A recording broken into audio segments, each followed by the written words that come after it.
See you. Morning, you good? Yeah, good mate, thank you. You? Yeah, all good, thank you. Listen, I want to take you back to when you arrived at St George's Park on that damp and dreary grey day and you arrived with an empty bag. Do you want to explain to everybody why that was? Yeah, I feel I'd like to put it to bed, to be honest with you. The case was actually for spare clothes. When I arrived, I just had a spare case because going back to the Euros, I remember we got given so much stuff.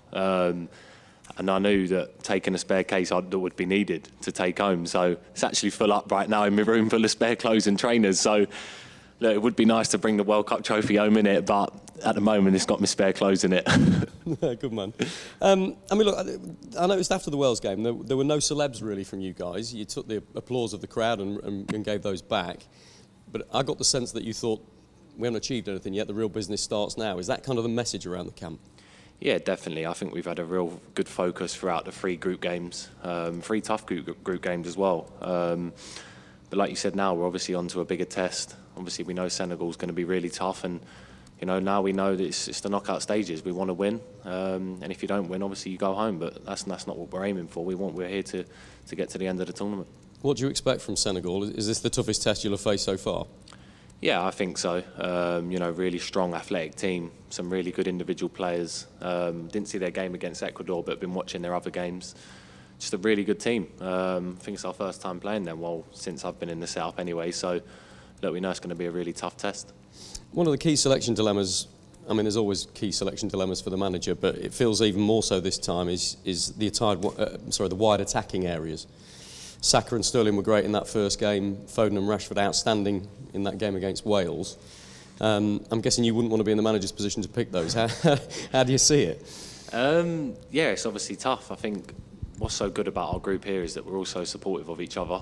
In the first game, obviously Rashid come on, scored, Jack come on and scored. Like you said, Saks and Raheem done really well. The other two done excellent the other night. So it is probably a selection headache for the manager. But look, wherever he picks, I know everyone will be rooting for each other, and it's about a real team effort now.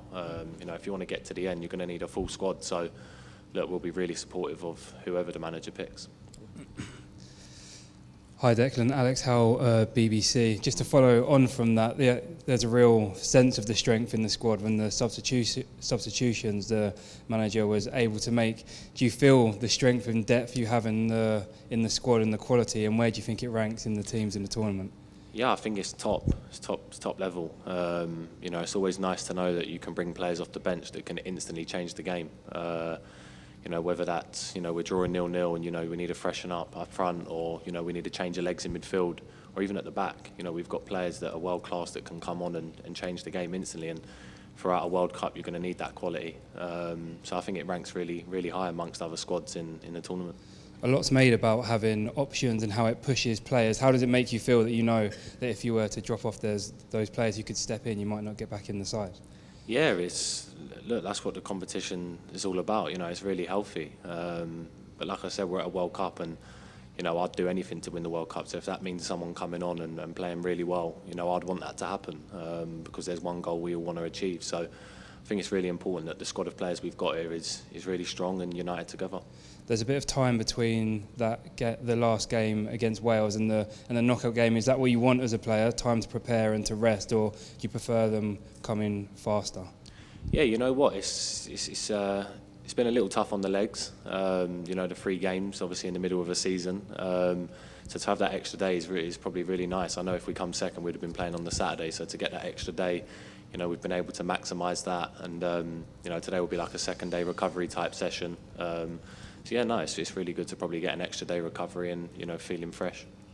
Thank you. Hi Declan, Jack Pittbrook from The Athletic. It's your first World Cup campaign. It's also Jude Bellingham's first World Cup campaign alongside you. How do you feel like you and him are adjusting to the step up into this level of challenge? Yeah, look, I think we're doing well. We've not even played 10 games together yet in the midfield. It's really hard. Obviously, we're not playing at club level together, so we're only getting that chance to bond when we come to England. So look, we're always learning on the job. Different team are posing different threats to us. But look, I love playing with him. He's young, he's energetic, he gets around the pitch really well. And for every game that I've played with him so far, I've literally just said to him, "This is your stage. Go out and perform, and look, I'll be behind you." And don't feel like you can't go out there and attack and get in the box. Just feel free, and I'll be there for you. And I feel like we've got a really good connection, and we've played against some tough sides as well. So look, we're learning really well together. And do you think he gives England something different in terms of his ability to get in the box and score that header against Iran, for example?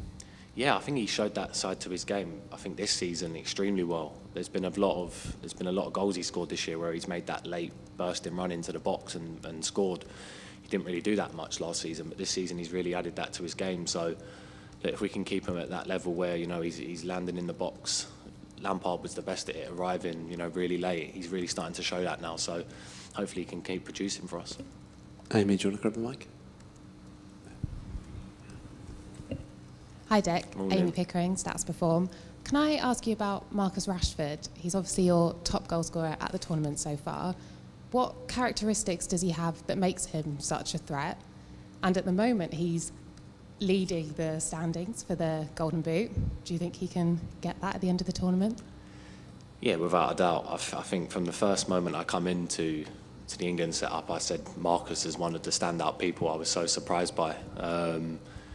He's just lightning quick. His speed, his eye for goal, the way he hits the ball, it's really special, the technique he's got on him. And I know he had a tough year last year, but no one ever doubted his quality. And to now see him back on the biggest stage doing it, it makes me really happy. And I know it's making the team happy as well.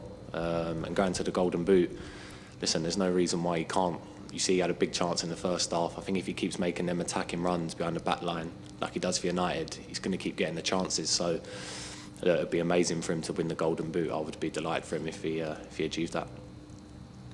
Hi Declan, Nizar Kinsella, Evening Standard. I just wanted to ask, sort of, as the tournament's gone on, have you found that the training sessions and the games that you've progressed and sort of built maybe a better connection as a team, and has it kind of put some of the criticism to bed from the Nations League as well? Yeah, definitely. Look, I think the Nations League was tough in the summer. We'd obviously come off, not winning in 6, so there was a big pressure for that Iran game to win, and we done that. We obviously had a difficult game against USA.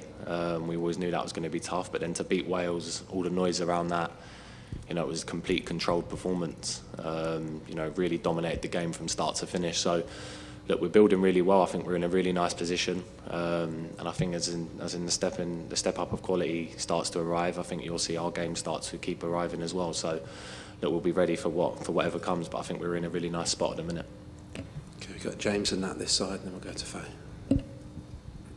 Hi Declan, James Ollie from ESPN. I was just reading an interview with you where you were talking about how disappointed you were to be taken off in the Euros final last summer, and with the game in the balance at 1-1, and I just wondered on a personal basis how much that sort of drives you in this tournament now.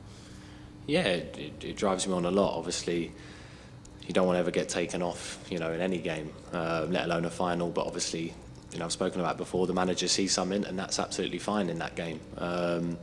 In terms of the World Cup, like I said then, and especially a tournament for England, we've got such good players on the bench where if someone can come on and do something different to that I do, and it helps the team, then I'm happy for that, because if that means we're going to win or win the World Cup, that's all I want to happen. So obviously I don't want to ever get brought off in any game. But if the manager sees something that he thinks can change tactically, then look, he's the manager, he makes the decisions. I'm happy with that. I mean, as you say, you never want to come off.